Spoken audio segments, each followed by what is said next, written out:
Bugün Azərbaycan kinosunun görkəmli nümayəndəsi, xalq artisti Rasim Balayev son mənzilə yola salındı. O, dünən 29 mart 2026-cı il Türkiyənin İstanbul şəhərində yerləşən Memorial Hospitalında ağciyər xəstəliyindən vəfat edib.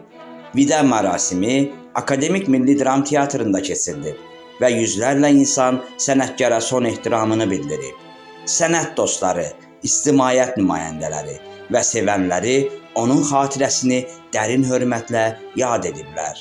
Rasim Balayevin cənazəsi 1-ci Fəxri Xiyabanda torpağa tapşırılıb. O, Azərbaycan kino və teatr sənətində yaratdığı unudulmaz obrazlarla yaddaşlarda yaşayacaq.